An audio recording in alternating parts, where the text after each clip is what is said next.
I'm Clint Helmuth, and here at Helmuth Ford, customers are not just a number, they are family, and we will treat you like family. Your safety is our focus. That's why we are a full-service repair facility. If you're looking for a vehicle with low miles, a great price, and a friendly atmosphere, come visit us here at Helmuth Ford. We do our best to put you in the vehicle that you want, that you love, and that is safe for your family. See our full inventory at helmuthford.com. We look forward to seeing you soon at Helmuth Ford in Sigourney.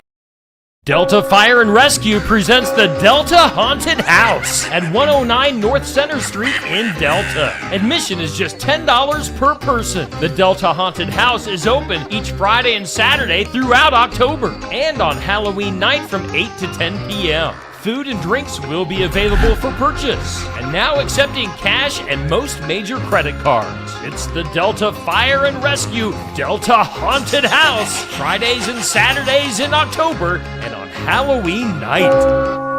The Watch Your Opera House presents the Midwest Country Music Organization New Artist of the Year, Jordan Beam, featuring John Griffiths, this Saturday at 7 p.m. Tickets are just $10. Get them at watchyouroperahouse.org or get them at the door. See one of the Midwest's best with Iowa's Jordan Beam this Saturday night, 7 p.m. at the Watch Your Opera House. As these Iowa skies. The Albia After Prom Haunted House is open Friday and Saturday nights in October from 8 to 11 p.m. Admission is just $10. Free parking at the Monroe County Fairgrounds in Albia. It's the Albia After Prom Haunted House. Fridays and Saturdays in October from 8 to 11 p.m. We hope to see you there.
Welcome in. It is time for Pekin football here on Steve Shetler Media. We are broadcasting live from Louisa Muscatine High School in Louisa Muscatine.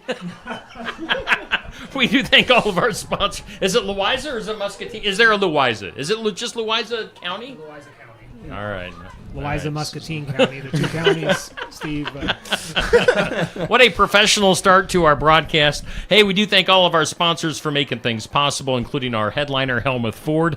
We thank Oski Dental, Sinclair Tractor and Sinclair Napa, Shetler Insurance Services, Keokuk County Hospital and Clinics, Pilot Grove Savings Bank, Sigourney Body Shop, Bridget's Public House, Son-in-Law Services, Adam Clark for Sheriff, Barn Wired, Copeland Auto Body, Fairfield Precast Concrete, South Ottumwa Savings Bank, Cranston Family Funeral Home. We've got Nutrien Ag Solutions, Gobbler Creek Seeds, Federation Bank, Fremont Funeral Chapel, and Adrian Dickey for Senate. Of course, Daisy Dew Landscaping brings us our player of the game at the end of our broadcast. And with me tonight, once again, we've got Josh Clubb on play-by-play. We've got the wise man, Zach Wise, back in the broadcast booth with us this week. Josh and Zach, what's going on this Friday night? Oh, just another beautiful Friday night. We've made it. We're at the end of the regular season, and I mean, the weather's been just great all season long, and another gorgeous night. It's clear skies, hardly any wind. Actually, the flags are just hanging, drooping low. So another beautiful night for football. And for this one, as I said, the regular season finale, you got the number 8 Pekin Panthers. We'll get to that more in a second. Are here to take on Louisa Muscatine. Pekin sits at 6-1 on the season. The Falcons are at 0-7 on the year. So Tonight's the last night of the regular season for 8-man A and 1A and 2A, and then playoff seedings will be announced tomorrow morning. So Pekin certainly heading that way. Louisa Muscatine's season will end here tonight with that 0-7 record. But we'll see if they have anything for Pekin, as they've just not had much success this year. Kind of a quick peek into what we're looking at. No pun intended. That Louisa Muscatine is when you're looking at point differential, they're at a negative 44.7. So means they give up on average 44.7 more points than what they score.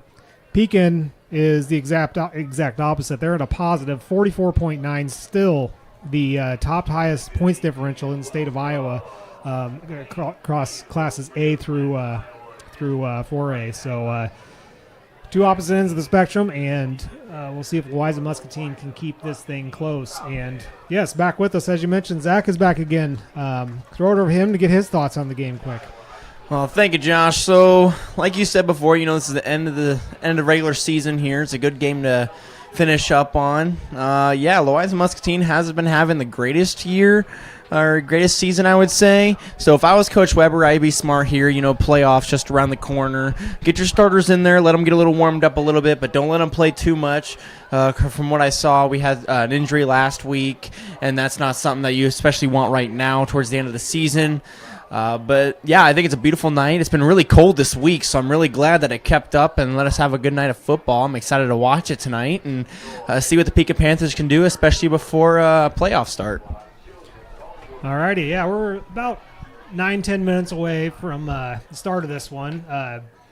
Being the last home game for Louisa Muscatine, they did have senior night, so they announced all the seniors, band, cheerleaders, and football players, I think, is who they all got through. They've already done that, but there's 9 minutes on the clock until we get going. So, as I mentioned, Pekin finds themselves in the Iowa High School Athletic Association's rankings for the first time this year. They come in at number 8 with that 6-1 record. So I'll go through those quick. Highly likely that some of these teams will see the name pop up again. So first in 1A is West Hancock at 7-0. Second is ACGC at 7-0. Got third-ranked St. Ansgar at 6-1. Then you got Lisbon at number 4 at 7-0. Tri-Center at 6-1. Lamar's Gielan Catholic is at 6-1. They're at number 6. Number 7 is Maquoketa Valley. Then you got Pekin at number 8 at 6-1. Riverside, which is actually over by Des Moines, not the Riverside here in our neck of the woods. They're at 5-2, and then North Lynn, another area team within this kind of side of the state, sits at number 10. So it'll be interesting tomorrow to see who Pekin draws for their first round of playoffs.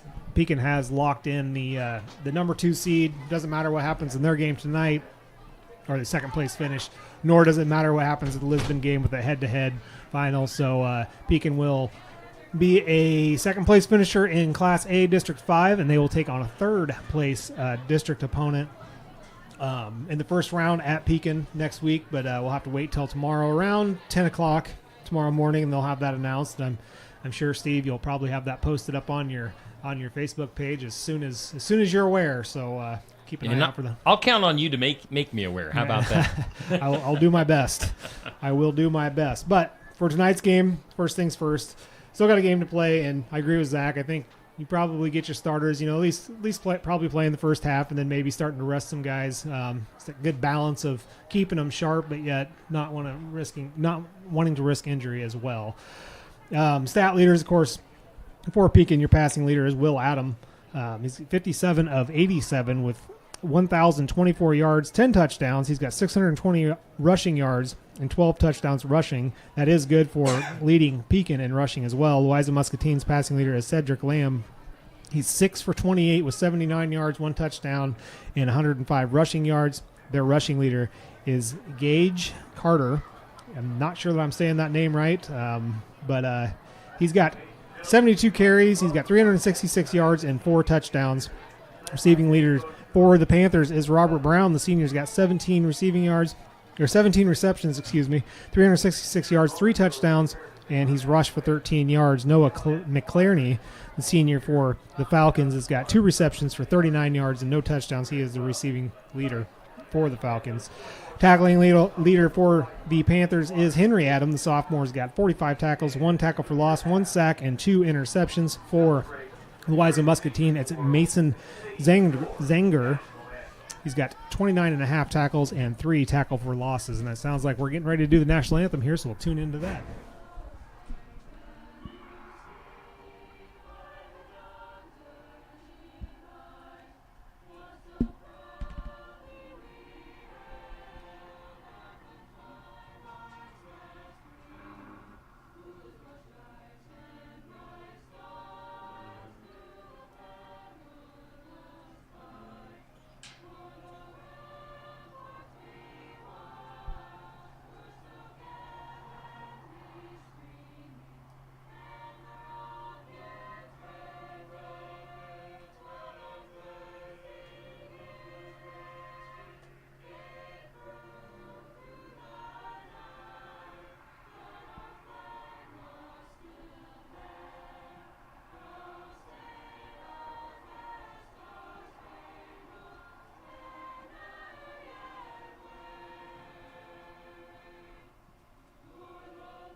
Alrighty, that was the national anthem. I didn't hear him announce it, so I'm assuming that's the choir of Louisa Muscatine High School.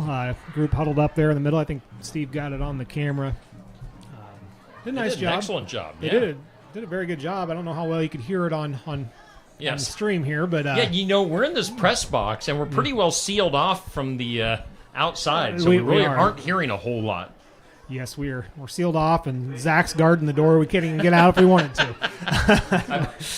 Make sure I can get out. Yeah.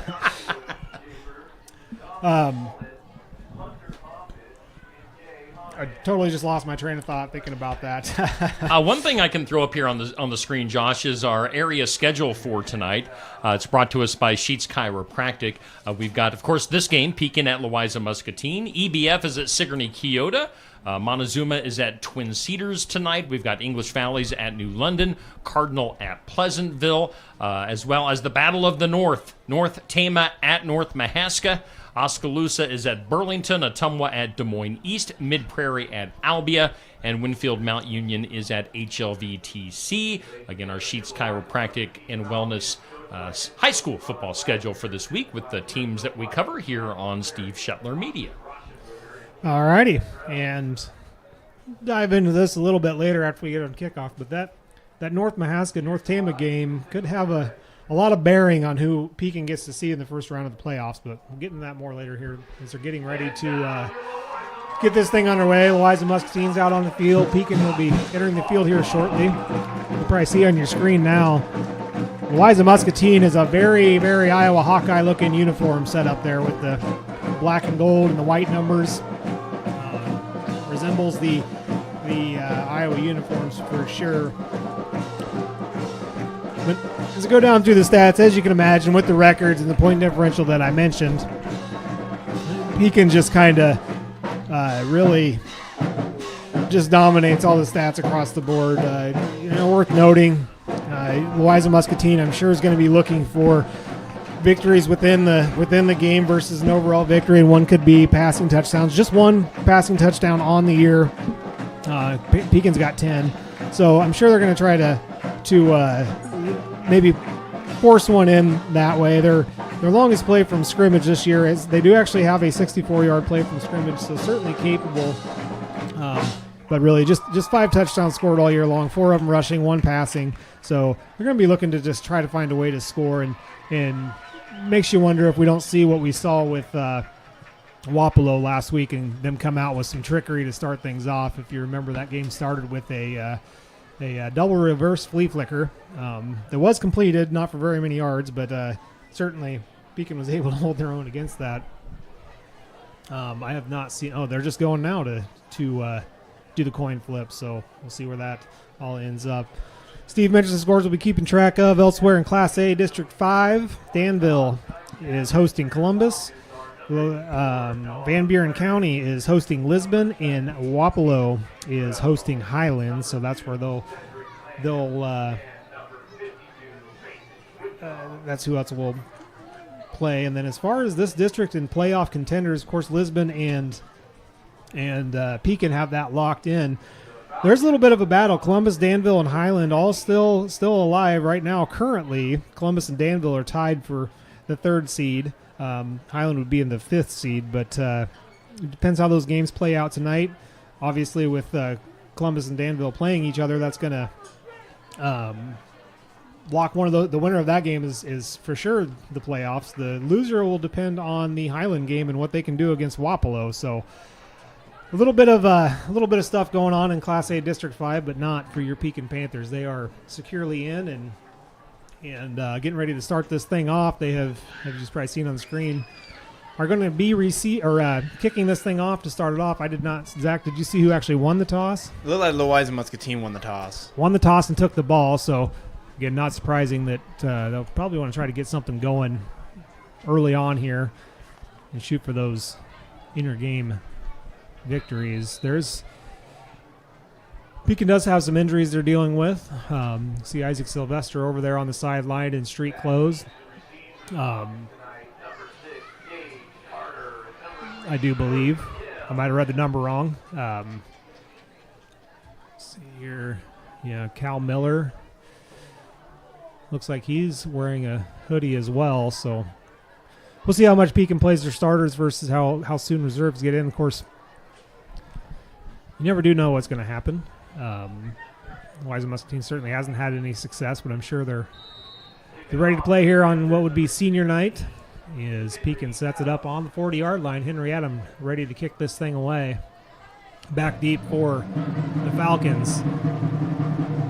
Got Jake Carter and Austin Downs. Actually, ball hits the ground and rolls past the return man. He fields it up, and he's going to be tackled at the 10-yard line, able to go nowhere with it. And it was actually Cody McKim. I have the wrong number there. That's where Louisa Muscatine will start at their own 10-yard line after they let that ball roll past them and tried to make something happen, but nothing was really there. Pekin special teams right down the field. I'm going to jump in for just a second, Josh, and thank Louisa Muscatine for allowing us to do our broadcast stream tonight. And we thank all of our away games opponents for allowing us to do the streams this year. Appreciate that. All right. As Louisa Muscatine comes out, Reno, the running back. Direct snap to Cedric Lamb. He rolls to the right side. He's in trouble immediately. Brought down behind the line of scrimmage. Cedric Lamb will take a 1 or 2 yard loss. And I'm going to apologize in advance. We got a line judge on the near side of the field that one of those pacers that doesn't really stick to where the ball spot is. He just kind of moves around. So it looks like they spotted him back around the 5. That's where he's settling in now.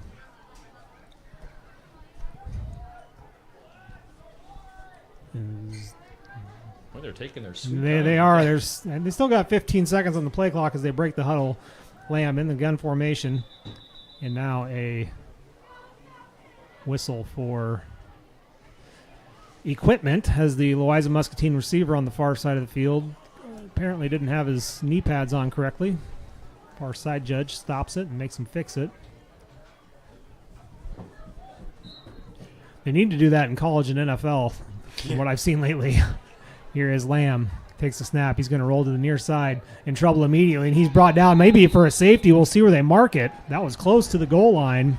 Near side line judge is saying his forward progress kept him just out of the end zone. It's going to be 3rd and long from inside the 1 yard line.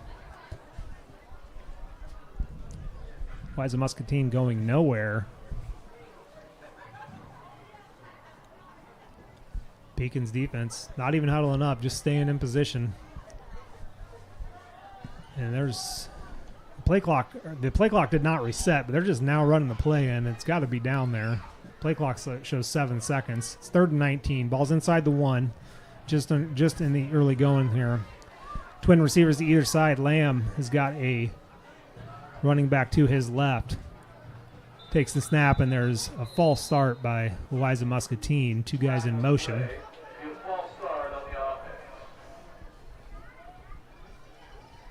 Cody McKim was coming across the line. They're going to hand the ball off to him on like a jet sweep end around, but there was also a receiver on the near side of the field that started moving as well. So draws the flag, and that'll give him a half of a penalty yard as that moves him a little bit closer to the goal line.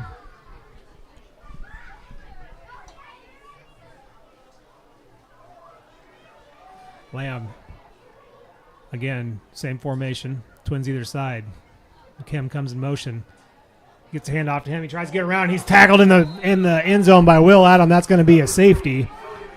Will Adam saw what we saw, and they ran the same exact play, and he just busted through the line, and he's going to be credited with the safety. It'll be 2-0 Pekin with 9:44 to go in the first, and Louisa Muscatine will kick it off to Pekin as well. That's a good start there good start there, Josh. You know, we knew that what this game was going to kind of be like with how L&M has been playing and the stats they have been. But from what we saw in there, I wouldn't even give it a full half for Pekin to put their starters in there. I'd do it a full quarter, let them, like I said, warm up a little bit, because next week, those are when the games become real and stuff. But just from there, that defense was spot on. They read every single play. Will Adam knew exactly what was going to happen there. Stopped them. Looked like a painful tackle, if I do say so myself. And now it's Pekin's ball again. And we got through 2 minutes and 15 seconds of football. Yeah, botched kickoff. Return, I guess you could call it, and backed him up inside the 10, and Pekin pushed him backwards. So Louisa Muscatine's going to have negative 10 yards on the books right now.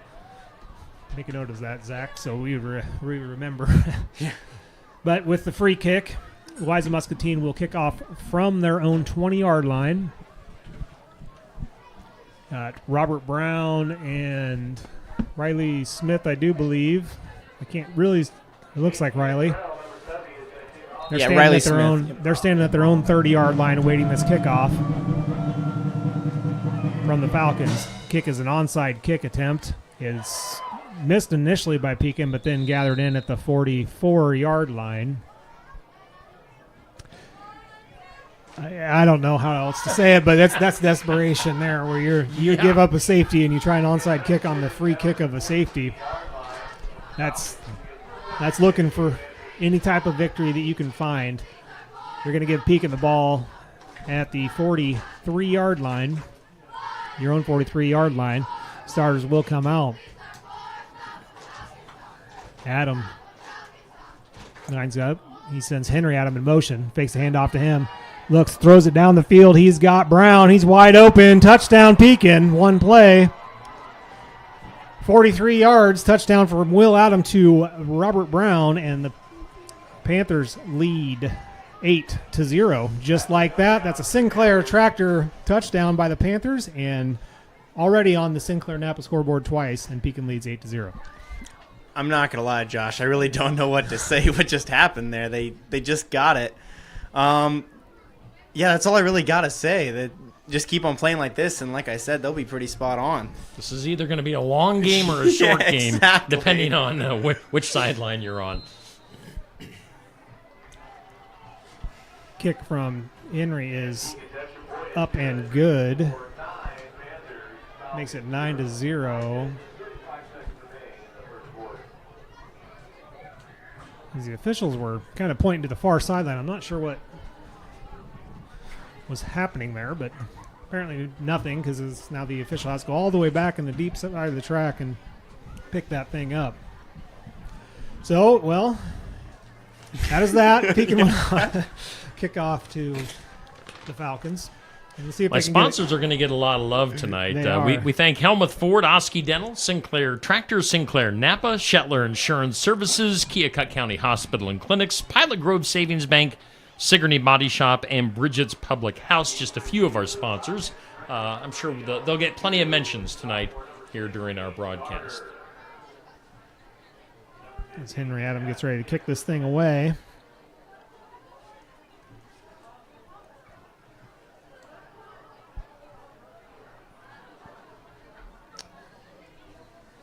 Different returners this time for the Falcons.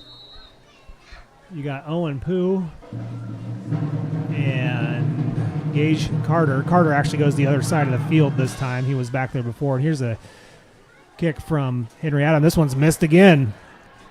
Carter's going to pick it up, dances around for a second. Now he finds his way upfield, and he's going to finally be stopped at about the 20-yard line. We'll see if they spot it. But once again, the Falcons letting the ball just hit the ground on the kickoff and causes a problem on the return. So the Wise Muscatine will take over at the, we'll wait for this line judge to settle in here. He's going to be at the 19-yard line.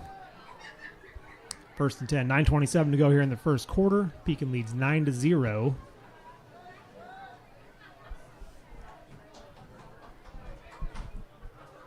As now, Wise Muscatine comes in a tight formation, single back formation, and running kind of a single wing type of look. It goes nowhere. Pekin swallows him up in the backfield. I think Henry Adam was the first one there. I think his own guys tackled He him. ran into Gage Carter there, Okay. yeah. Right under his arm. And completely different look in formation for Wise and Muscatine. Let's see if they try this time.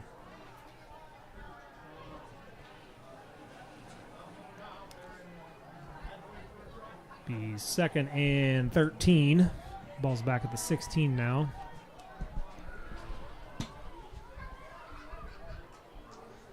Lamb under center again, same formation. Time he pitches it going to the right side is number 6. He's going to get some positive yards there. Falls down forward. Might have got up to the 19, 20-yard line right in there. Should make it about 3rd and 11. I say he got to the 18-yard line, so.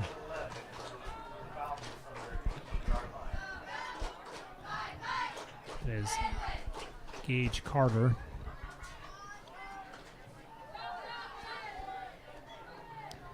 Well, they tried an onside kick on after the safety. I wonder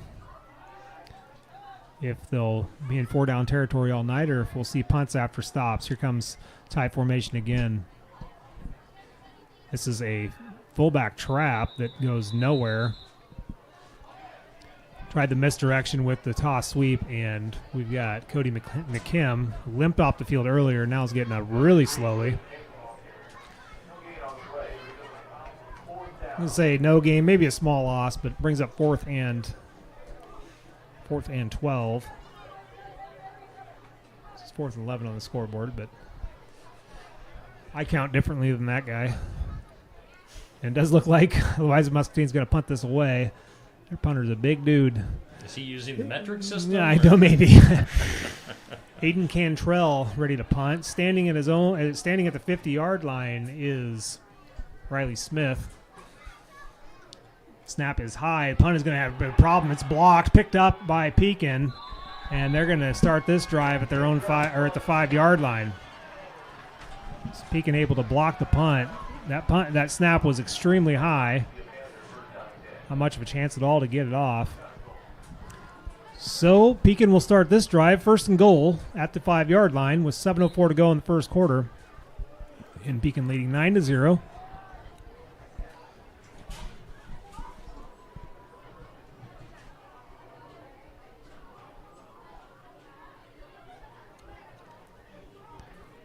Adam has Glick to his left. He hands it to him. Glick is going to walk into the end zone. Touchdown, Pekin. On the 5-yard touchdown run by Nolan Glick. In the second Sinclair Tractor touchdown of the game for the Panthers. We are at 7 minutes to go here in the first quarter, and Pekin leads 15-0, awaiting the point after. Looks like Henry Adams is going to kick it again.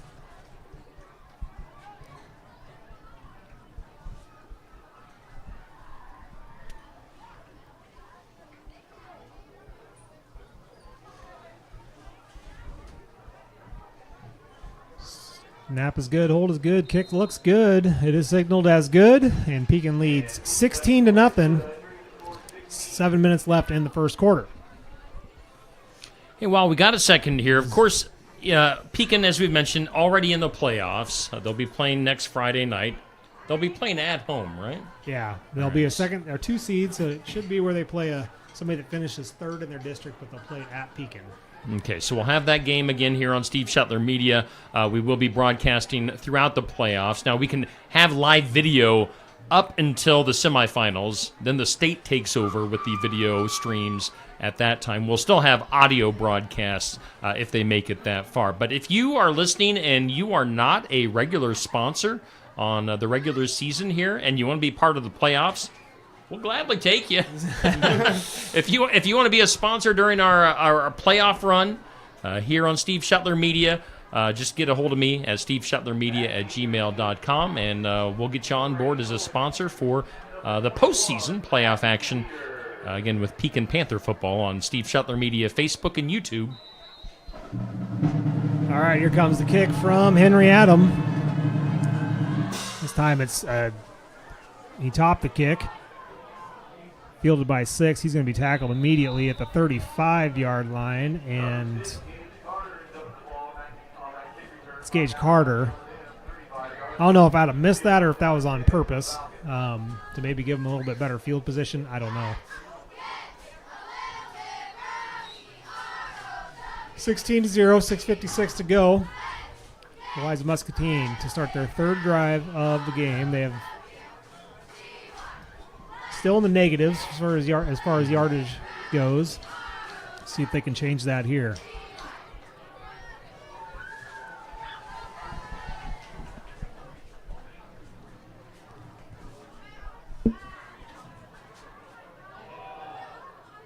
I lost the ball carrier. It's a runoff to the left tackle. Oh, that's why I lost it. It was a fumble. It was recovered by Eliza Muscatine's Aiden Moreno. They actually gained a couple yards on the fumble, though. 2nd down and 8. They're running this tight formation now. It's really hard to see what they have going on back there. Kind of almost reminds you of a single wing type offense where the quarterback, it's basically an option where he has 3 ways he can go with it and hands it off to who he seems fit. They're going to stay in that type formation. Moreno back behind quarterback. He's going to drop back to pass, rolls to the near side, throws a pass, and it is incomplete. Broken up by Robert Brown. Pass was intended for Gage Carter.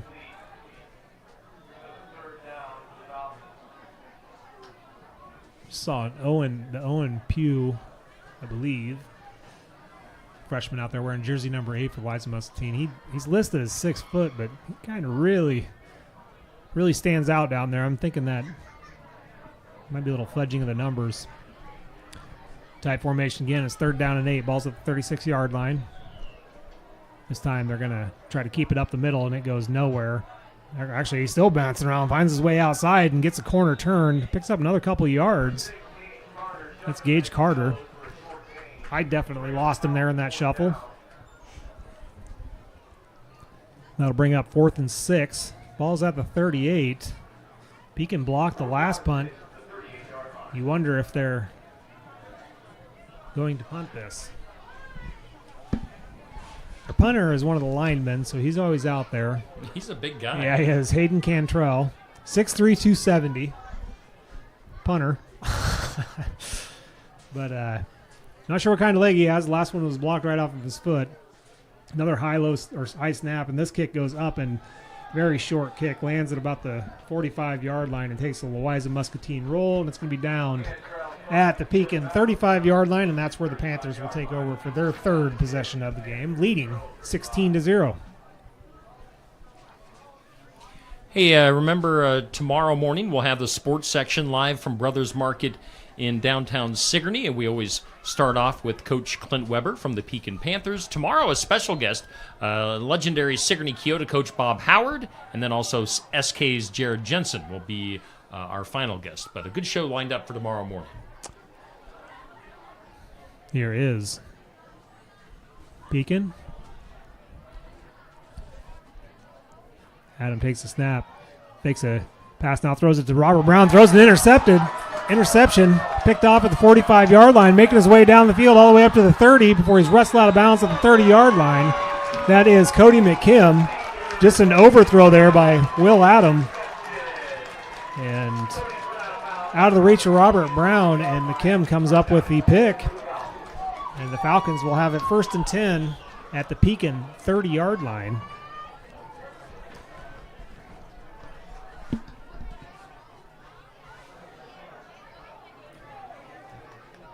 And certainly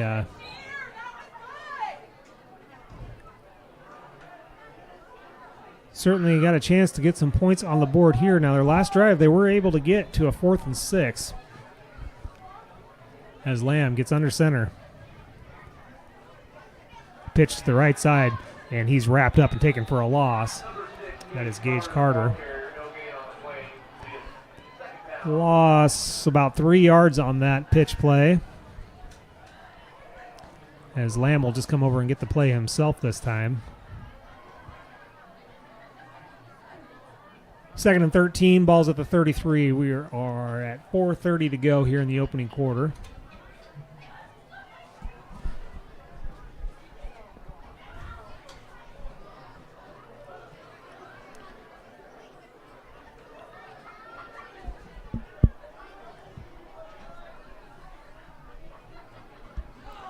Lamb now is in the shotgun.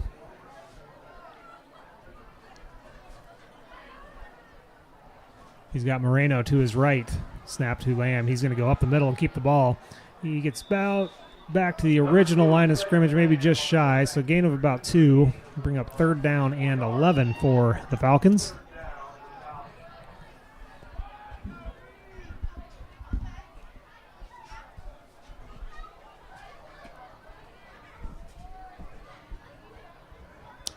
And if you're Coach Weber, you certainly don't like that turnover, even though you got the game in hand. But really just a simple overthrow by Will Adam. He had plenty of time. He wasn't under any type of pressure, so it makes you wonder if there wasn't a little bit of a relaxed thought as he got ready to throw that thing. Here comes Wiseman Muscatine. This time Moreno's to the left of Lamb. Takes the snap. He's going to roll to the left side. He's in trouble immediately, though. Trying to stiff arm his way out, but the tackle is still made, and that's going to be a face mask. They call it face mask on Pekin for that. That should have been on the it's Riley Smith. They're going to call the face mask on Pekin. That, honestly, that stiff arm was right on the face mask of Smith. Probably should have been a face mask on Lamb. But nonetheless, just a 5-yard face mask. So they're saying that he grabbed it and let go. So it's 3rd and 10.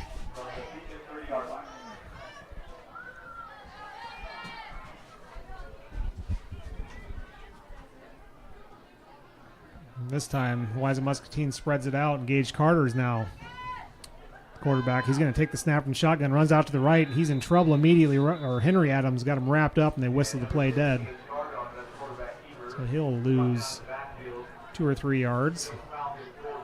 That's a pretty quick whistle, wasn't it? It was for stopping the play. I mean, he certainly had a chance to break out of that. Yeah. I wonder if just because he had him wrapped around the knees, if the official whistled that. I'm not certain, but... And now a timeout is going to be called by the Falcons with 3:05 to go in the first quarter. 4th and 13 upcoming. Pekin leads 16-0. All right, we'll pick up where our sponsor list left off there. Son-in-Law Services is on board as one of our sponsors. Adam Clark for Sheriff, Barn Wired, Copeland Auto Body, Fairfield Precast Concrete, also South Ottumwa Savings Bank, Cranston Family Funeral Home, Nutrien Ag Solutions, Gobbler Creek Seeds, Federation Bank, Fremont Funeral Chapel, and Adrian Dickey for Senate, all on board as sponsors for our regular season Pekin Panther football coverage here on Steve Shuttler Media.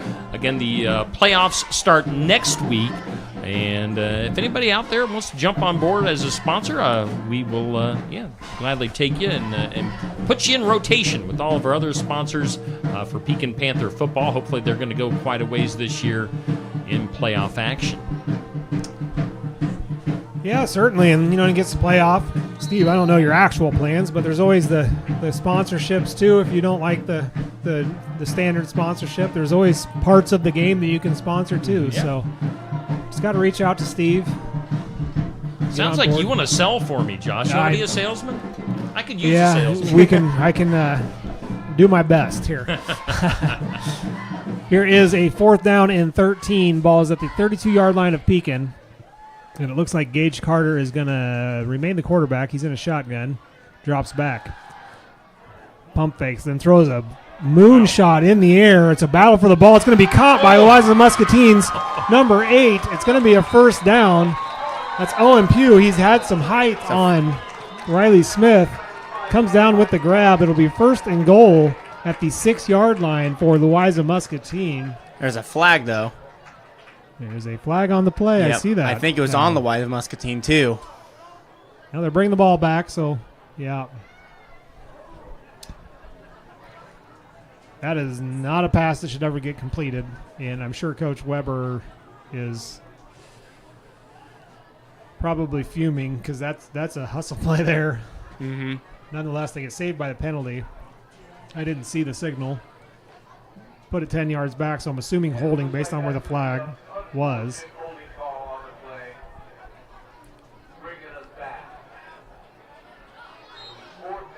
Pugh listed as 6'1", 150. Smith listed as 5'9", 150, but Pugh certainly at 6'1". He must have been down on one knee when they measured him because from here he looks a little bit taller than that. He looks about the height of, Caden Bender.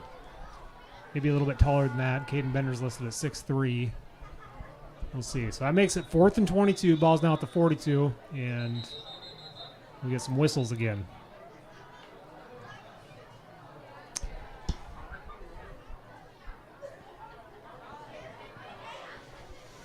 Play clock is at 0. That didn't seem like that took 40 seconds after they spotted the ball. They are going to signal a delay game. So that'll move them back 5 more, so make it 4th and 27 now.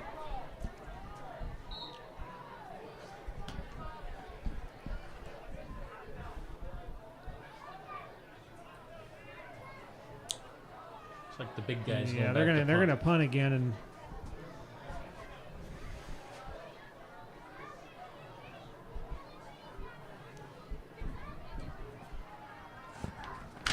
fourth and 27. Here's the snap. It's high again. This is going to be, he's not even going to try to tip it. He's going to take off and run. Breaks first couple of tackles, gets pushed out of bounds right about the original line of scrimmage, and that's where Pekin will take over. That snap is going so high in the air and taking so long to get back there that Pekin's having no problem interfering with that.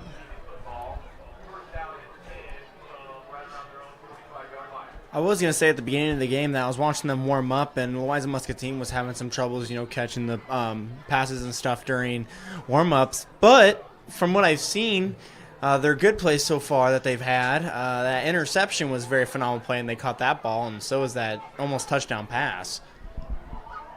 Here's Adam handed off to Glick. Glick off the right side, has a hole, gets all the way up to the 40, makes a couple guys miss, breaks through another tackle, runs over Riley Smith in the process before he's drugged down from behind. So I think Riley Smith had a touchdown-saving tackle there for the Louisa Muscatine. Just kind of was blocking, and Glick ran into him. Nonetheless, long run from Nolan Glick all the way down to the 27-yard line of Louisa Muscatine.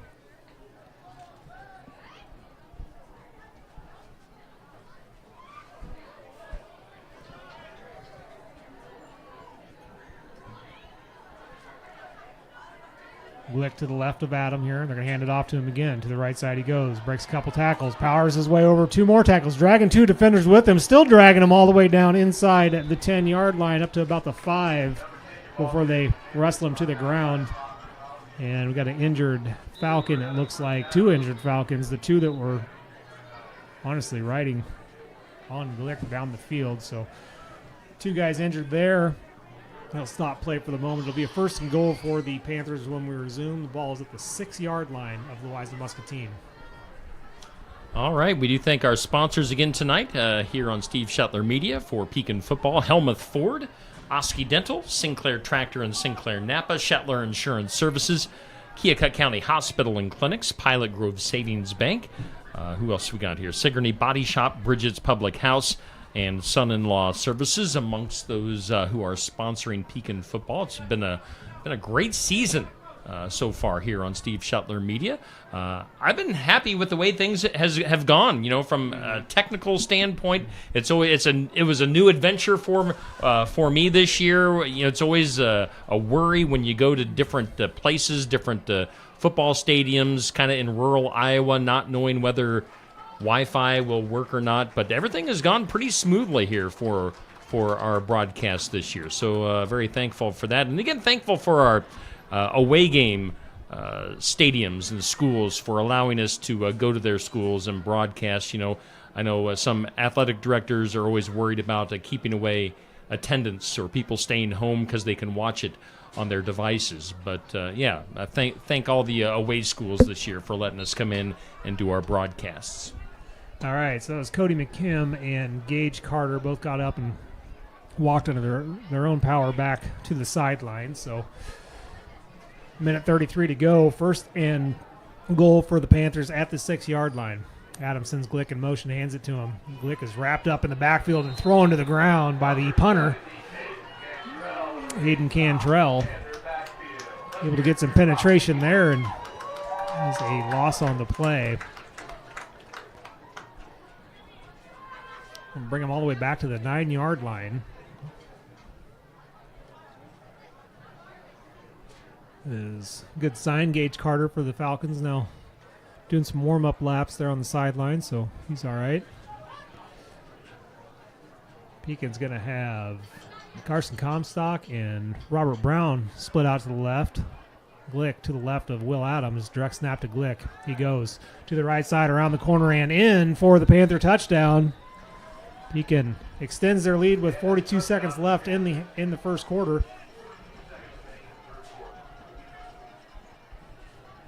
And what is that?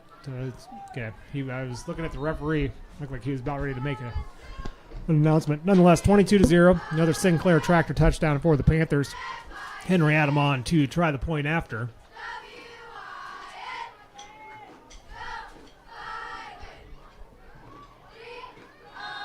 Kick is good, and Pekin leads 23-0 here in the first quarter. I think that referee from 2 weeks ago in Riverside and Highland is still saying that the extra point is good. Anyway. Yeah. It was no good, wasn't it? Yeah. It was no good. Yeah, it was no good. It was no good. I was waiting for someone to say it. I knew it was going to happen once. That was one of the highlights of the year as far as our broadcasts go. Yeah. We do thank our sponsors, including, again, Adam Clark for Sheriff. We've got Barn Wired, Copeland Auto Body, Fairfield Precast Concrete, South Ottumwa Savings Bank, Cranston Family Funeral Home, Nutrient Ag Solutions, Gobbler Creek Seeds, Federation Bank, Fremont Funeral Chapel, and Adrian Dickey for Senate. We'll have our Daisy Dew Landscaping Player of the Game coming up at the end of our broadcast, so stay tuned for that. But it's an early blowout here at Louisa Muscatine. All righty, so new returner back there with Gage Carter getting injured. So Madden Teeter and Owen Pugh back deep to receive. Henry Adam kicked this off. His last kick was kind of topped it. He hasn't had a real good kickoff yet. Let's see if he gets one here. Nope, he's just going to squib kick it again. It bounces off the lineman of Louisa Muscatine, and Pekin recovers it. And based on Henry Adams' approach there, I'm convinced they're not necessarily attempting an onside kick. I think they're just squib kicking it to give Louisa Muscatine some better field position, or I'm not sure if they're why, but he certainly was not trying to kick that deep as he slowed way up. But nonetheless, it'll go down as an onside recover for Pekin. And once again, we'll see Carson Comstock, Robert Brown to the near side, Will Adam empty this time. Sends Glick in motion, fakes a handoff to him, and immediately Adams in trouble, but he throws it deep down the field. He's got Riley Smith, and it is incomplete. Smith was actually covered up, had to come back for that pass. If Adam was able to get out in front of him, I think Smith had a step on his defender, but Eliza Muscatine's defensive front has all of a sudden found their way through a hole. It's Hayden Cantrell that keeps just finding his way back there. Him and Mason Whitcomb. Let's see if they do it again. Second down and 10. Ball's at the 49-yard line. There's a fake to Glick. Will Adams going to keep it himself. Up the field he goes. He cuts to his right. Now he gets a block from Robert Brown. Gets around the corner all the way down to the 30. At the 20. Takes a hit at the 20. Falls down at the 15. Will Adams with a good keeper there. Gets the Panthers all the way down to the 15, 16-yard line is where they're going to spot it. It'll be 1st and 10 there. 17.7 seconds left in the quarter. We'll see if Pekin can make it. They don't have to run a play here. I think they're trying to. 10 seconds left on the game clock. The snap goes. It's handoff to Henry Adam. He goes to the left. Now back up to the middle. Fighting his way all the way inside the 10-yard line, down at about the 6, 7-yard line. And that is how the first quarter will end, with Pekin leading 23-0. They'll have the ball 1st and goal when we start the second period of play. All right, so again, we thank all of our sponsors for making things possible here on Steve Shetler Media. At the end of the first, it's 23-0 in favor of Pekin. And again, we'll have their first round game next Friday here on Steve Shetler Media, Facebook and YouTube. Helmut Ford, big part of our broadcast here on Steve Shetler Media, as is Oski Dental, Sinclair Tractor, Sinclair Napa, Shetler Insurance Services, Keokuk County Hospital and Clinics, Pilot Grove Savings Bank, Sigourney Body Shop, Bridget's Public House, and Son-in-Law Services, all big sponsors here on our Pekin broadcasts. Josh, I know you're looking for some updates on some scores. Let me know when you get those. Yep, I'm seeing what I can find here. Early goings tonight. Probably not going to be too many updated just yet, but never know.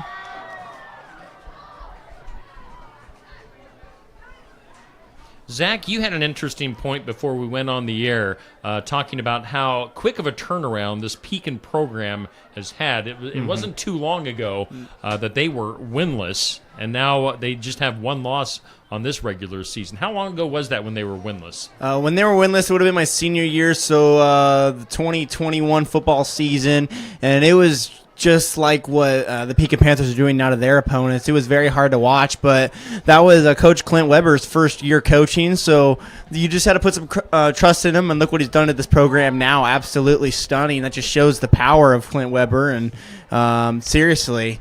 But yeah, it was winless it was a very rough senior year football season. And we'll begin the second quarter. Pekin has the ball. 2nd and goal at their own 6, and here's a snap that gets through Adams' hands. He picks it up, and he's going to try to make something happen. He's going backwards, but gets around the corner, back up to the original line of scrimmage, and swallowed up by a host of Falcons there. They actually did not give Henry Adam a first down in that last play, so that is going to bring up a 3rd down. I missed that. I thought they gave him the first down. So it's 2nd down and 1, and now it'll be a 3rd and 8.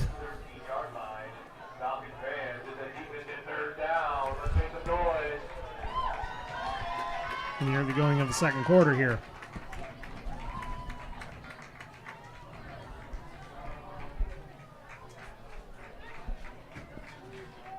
Adam takes a snap. He's going to roll to the near side. He's looking to throw here, and he slips and falls down at the 18-yard line. And that'll bring up 4th down.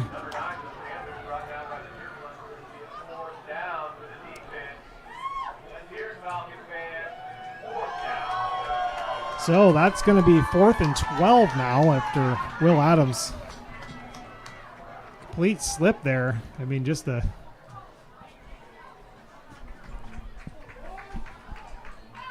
He had time. He was Yeah. not under any duress No. whatsoever. It just kind of almost like he was going to step to his right because he looked like he had some receivers open in the end zone. But there they go. The Panthers are going to go for it. 4th and 12. Ball's at the 18. Brown and Comstock to the left. To the right, Riley Smith. Will Adams in trouble. Now he's going to scramble. He's going to get all the way back up to the 5. Now he spins his way out of a tackle. Makes another guy miss. Breaks it outside and in for the touchdown. Will Adam. Will Adam magic right there. That's what I'm going to call that. Downtown Robert Brown and Will Adam magic. Nothing. It looked like he's going to be close to picking up the first down, but certainly not getting the end zone, and sheds a couple more tackles and finds the corner. Makes it 29-0. Henry Adam on to kick the PAT.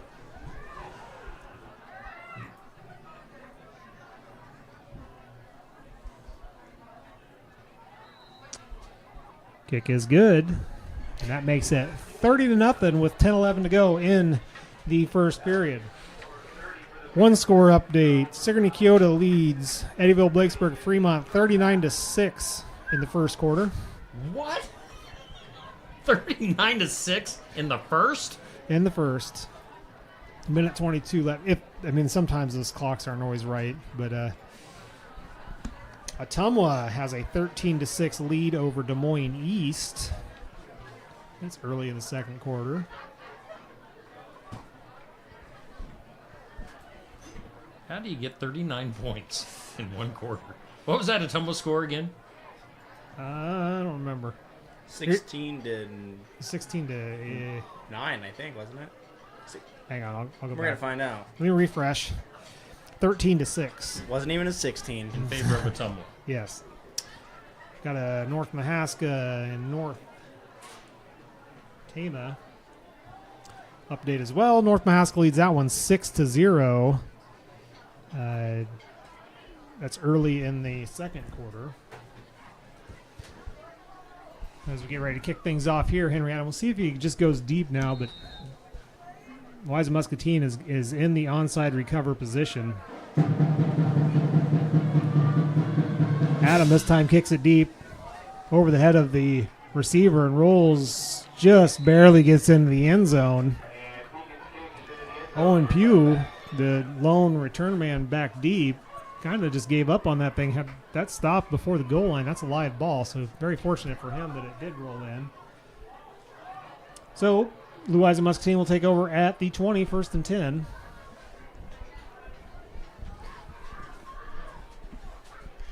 We were talking earlier about, it's not good being a highlight of the season. I still remember when I was running down the bleachers every minute at Danville because the clock was covered. That was a good time, too. Don't know if you guys remember that one. Yeah. I do.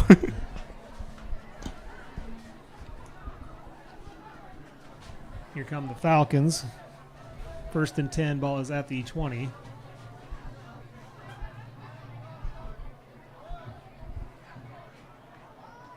Try a pitch going up the middle, but he's swallowed up in the backfield. First one on the scene was Nolan Glick. He was assisted in that tackle by Alton Williams.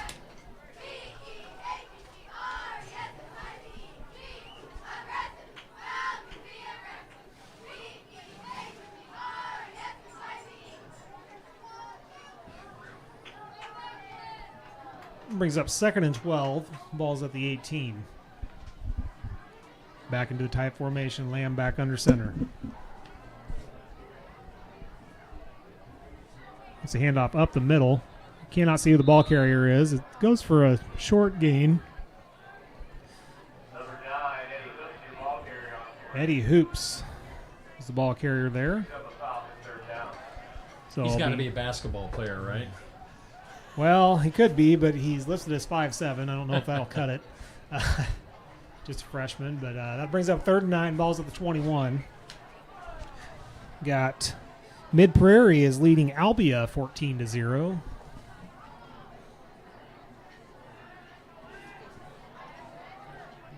Here is Lamb overloaded to the right this time. He's going to drop back to pass. 3-step drop. Now rolls to his left. Throws a pass that is tipped at the line of scrimmage and falls incomplete. I believe that was Riley Smith that's got his hand on it. That'll bring up 4th and 9. We'll see.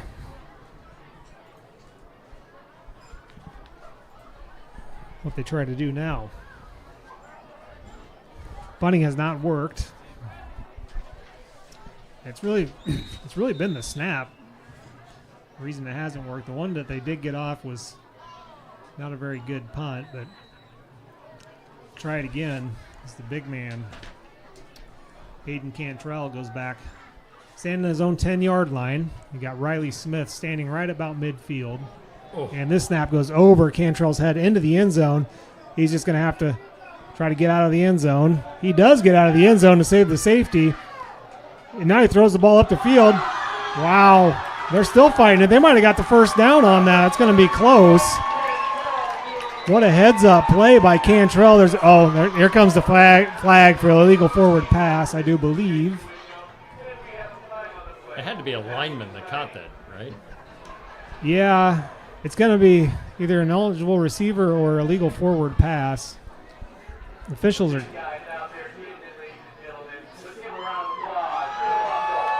Hayden Cantrell, though. Snap got over his head, had to go into the end zone, picked it up, had the right state of mind to get out of the end zone to save the safety. But as he's running upfield, he sees a wide open target and hits him. They're enjoying life down there. They are having fun with that. It's Mason Whitcomb, the senior offensive lineman. So he completed the pass too. So that's going to be an illegal touching, I believe, is what the call is. And I do apologize I don't think the referee knows what the signal is. I apologize for the camera work. When it gets down in that far corner, I just do not have an angle for it. So I totally missed him getting the ball and throwing it.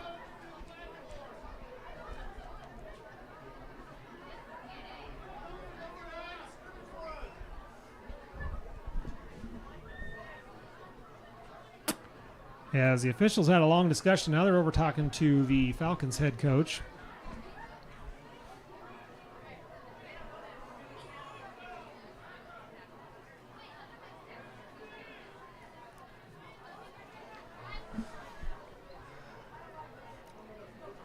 That was a long discussion. Yeah, this is like watching a movie. I'm anticipated to see what's going to happen.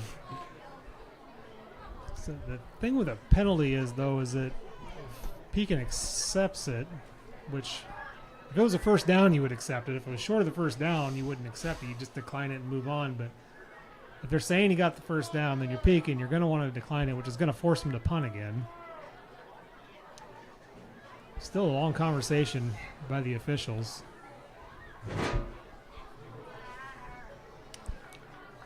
Now the head referee is going to head over and explain it to Coach Weber.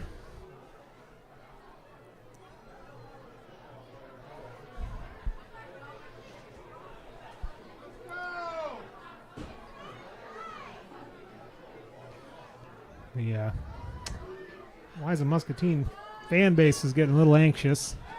This has been quite the delay, though. Yeah.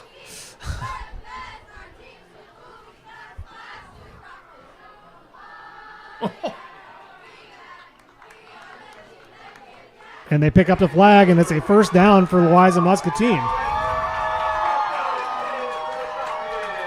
Interesting. And whatever he said to Coach Weber, and maybe just the way this game's going, maybe Coach Weber just kind of, you know what, just pick it up and let him play. I mean, even when the opposition makes a play that's pretty heads up and pretty incredible, you got to appreciate it, even though it does hurt you. But certainly probably the play of the year for Liza Muscatine. Here they have it, 1st and 10. Ball's at the 31-yard line, their own 31. Snap and trying to run an option to the left, and that's swallowed up immediately. Lamb at number 45, I believe, is what I saw running with him. It looked like they were going to run a option to the left, but Pekin having none of it.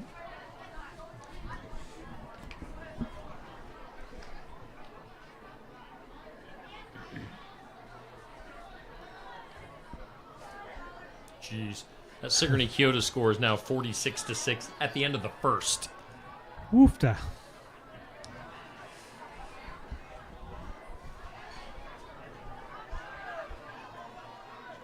Now they're going to spread everything out, does Louisa Muscatine. Lamb takes the snap. He's going to run to the near side.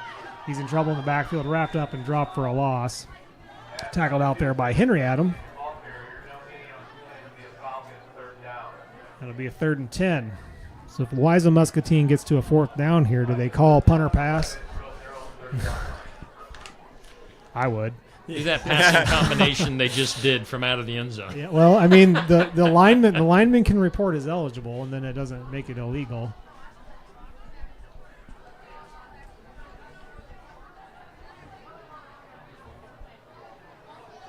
Pekin's got to stop him first, though. 3rd and 11. Ball's at the 31-yard line.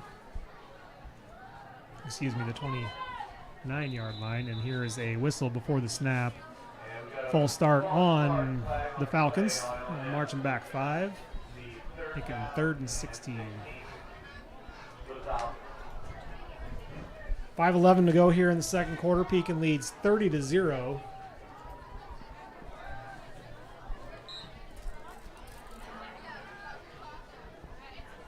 (46-6) with 10 minutes to go in the second quarter. That's amazing.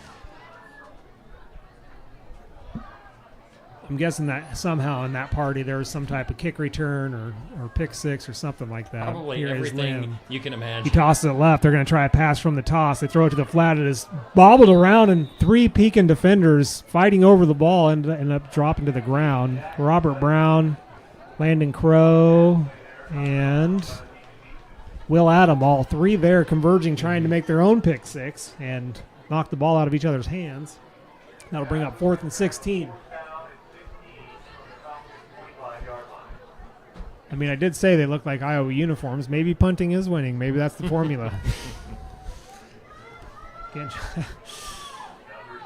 Cantrell back deep to kick this away, standing his own 15 this time. Riley Smith right about midfield. Cantrell is going to have to hold it again. He's just looking for it now. He throws a pass, and it's completed, and then fumbled out of bounds, but they're going to say incomplete pass. They're going to say that it hit the ground before he controlled it in. So they did. They tried it. Yep. Didn't work. And that'll be 1st and 10 for the Panthers now. Ball will be at the 25-yard line. So Louisa Muscatine, understanding that they're probably going to go winless on the year, is just trying to have some fun with the remainder of the season. 4:49 to go here in the second quarter. And Pekin will take over.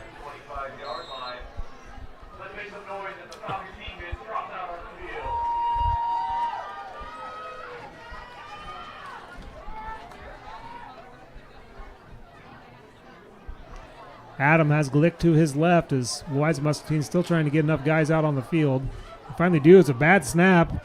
Glick picks it up, makes a guy miss, gets to the right side. Now he has a lot of room to run inside the 10, all the way down to near the goal line and pushes his way in. Touchdown, Pekin.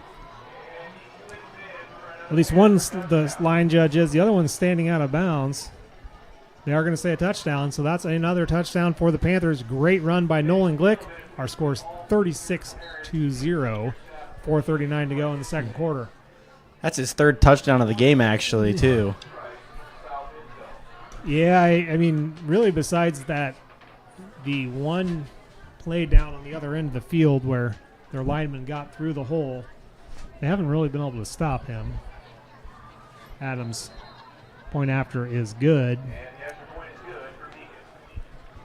So lead 37-0 with 4:39 to go in the second quarter. All right. Our sponsors once again for tonight include Adrian Dickey for Senate. We've got Fremont Funeral Chapel, Federation Bank, Nutrient Ag Solutions, Gobbler Creek Seeds, Cranston Family Funeral Home, South Ottumwa Savings Bank, Fairfield Precast Concrete, Copeland Auto Body, Barn Wired, also Adam Clark for Sheriff.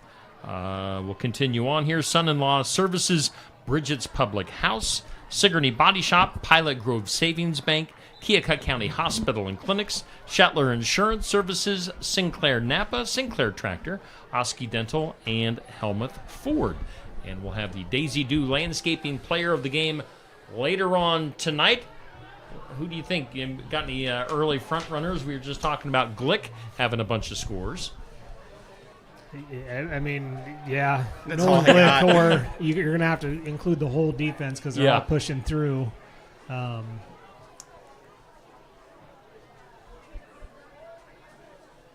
We'll see how time progresses. Maybe one of these youngsters will get in and get some times. We got the different kicker in. It's a short kick fielded by Pugh. He's going to run to the near side, just running horizontally down the 25-yard line. He's going to be tackled back to 23. That was different. Yeah, he completely gave up on going north-south there and just took a right and did not get any further. So there's a flag on the play.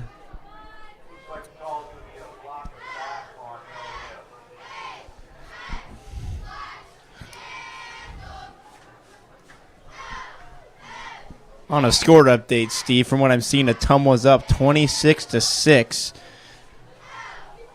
All right.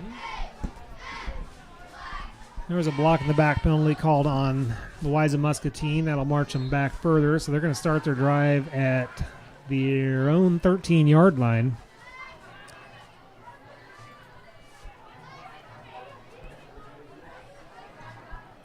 Back to the tight formation with Lamb under center.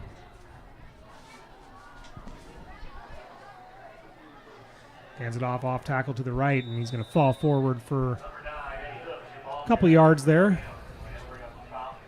That was Eddie Hoops again. Give him 2 yards. Call it 2nd and 8. Ball's at the 15-yard line.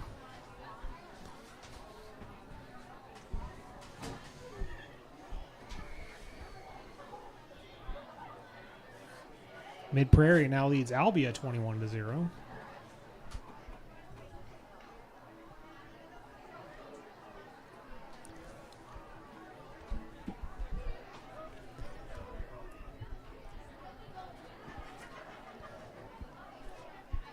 Lamb this time is going to hand it off, and it's going to the right. The ball is fumbled and loose. It's a battle for the ball. Looks like Louisa Muscatine's going to fall back onto it.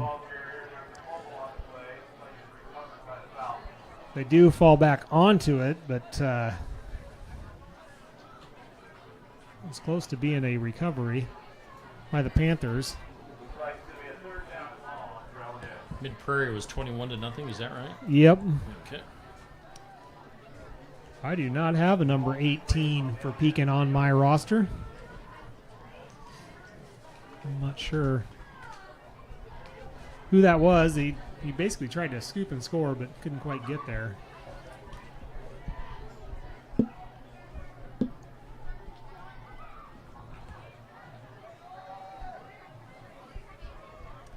No number 18 listed on bound either, so they are. Ball is spotted at the 3-yard line. Louisa Muscatine's trying to get out of the end zone. He just barely does. Swallowed in the backfield by none other than Mr. Nolan Glick. Able to reach the ball back across the goal line and prevent the safety from happening. That'll bring up 4th down and 23. Ball is spotted inside the 1-yard line. It'd be really gutsy to run the punter pass play here. But that's been their best play. Yeah, I was about to say, that was the best play of the game so far. And, I mean, honestly, that snap, if it's as high as it is, Pekin's going to be right there to block it anyway. We'll see if they... Or it might go over his head, too. Nope, they don't even put a rush on. It's a short punt, bounces at the 25, picked up by Smith at the 25.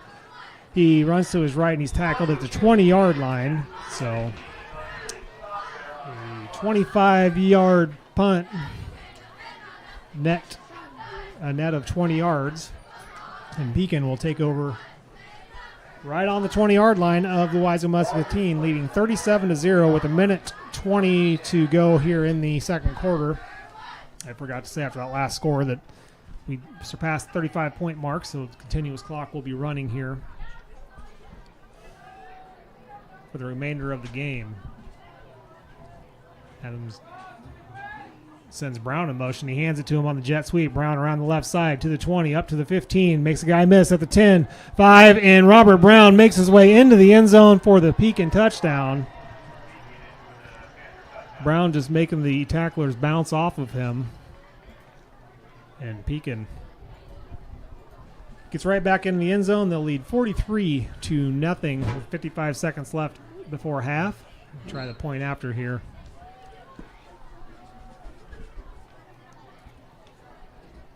And looks like they might actually be going for 2. No, they're not. I did not see Henry there at first. So Henry Adam will try the point after.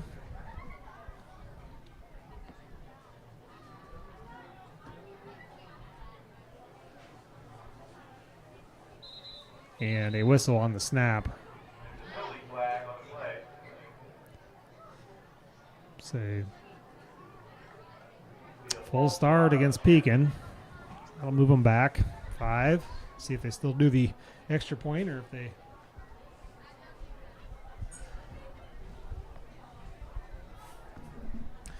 Henry Adams' extra points here tonight have definitely been straight and gone quite a ways, so he certainly has the leg for it.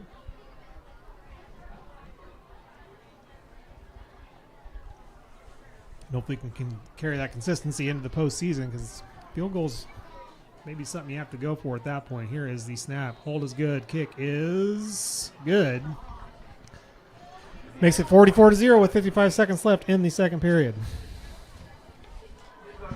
All right. Once again, we do thank all of our sponsors for being part of our broadcasts here on Steve Shetler Media. Again, just a reminder, we've got the sports section tomorrow morning, 8 a.m., live from Brothers Market in Sigourney. We always start off with Pekin coach Clint Weber at 8 a.m. Tomorrow morning, we've got Hall of Famer Bob Howard, the retired Hall of Famer, former Sigourney Keota coach.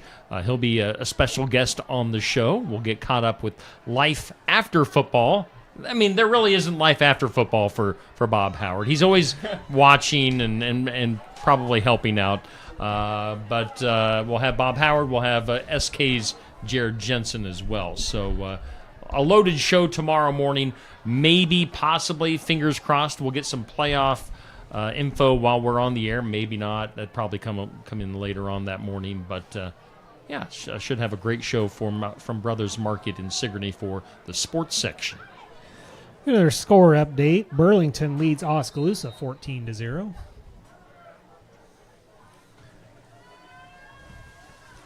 Short kick. It's going to bounce at the 30, then picked up. Running straight sideways again is Pugh. Now he tries it up the middle, and he's going to be tackled about the 34-yard line. Cody Silver's back in kicking for the Panthers. We saw him come in. I believe that was last week. It was last week where they came in and kicked a couple extra points. Nothing, as Coach Weber said in the postgame, nothing that Henry Adam did wrong. He just recognized Silver's been putting in the work in practice and want to give him a shot in the game. So taking over kicking duties here now for the Panthers. There's Liza Muscatine in their bunch formation. It's going to be a toss to the near side and hit by Henry Adam and then wrapped up by the rest of Pekin's defense. I think Henry Adam was the only one that not wrapping him up there. And that will end the second quarter on that play. So we'll head to halftime with Pekin leading 44-0. And yeah, so that's a dominating first yeah, half it's performance. one-sided for sure, and it could be a lot uglier if Pekin wanted it to be. I'll just leave it at that. So we'll see what we have for halftime here at Liza Muscatine as far as marching band. I think looks like they're going to be taking position here shortly. But again, later on, we'll have our Daisy Dew Landscaping Player of the Game. Stay tuned for that. We do thank once again our sponsors, Helmuth Ford, Oski Dental, Sinclair Tractor, Sinclair Napa, Shetler Insurance Services, Keokuk County Hospital and Clinics, Pilot Grove Savings Bank, Sigourney Body Shop, Bridget's Public House, Son-in-Law Services, Adam Clark for Sheriff, We've got Barn Wired, Copeland Auto Body, Fairfield Precast Concrete, South Ottumwa Savings Bank, Cranston Family Funeral Home, Nutrient Ag Solutions in Hedrick. We've got Gobbler Creek Seeds, Federation Bank, Fremont Funeral Chapel, and Adrian Dickey for Senate. All sponsors here on Steve Shuttler Media. We'll give our announcers a break for halftime, and we'll see again what we have for the halftime here at L&M on a beautiful Friday night. We've been blessed with 2 months of great Friday nights here in Southeast Iowa for high school football action. So we'll put up our graphic for the halftime right now. If we get some band action here shortly, we'll throw that up as well. But as for now, we're at halftime here on Steve Shuttler Media.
marching band and color guard are under the direction of Mr. Logan Moore and Mr. Lee Wolf.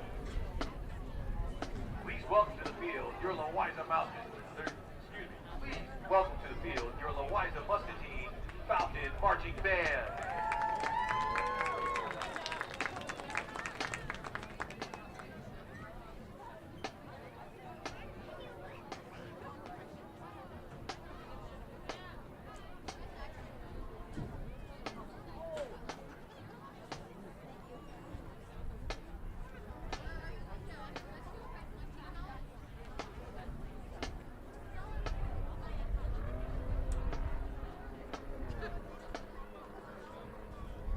Kimberly Madsen, is the band ready? Band, the field is yours.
All right.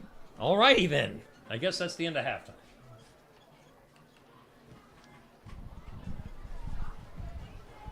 They literally ran it down to zeros on the halftime show. All right, we are back with our second half here on Steve Shetler Media for Pekin football.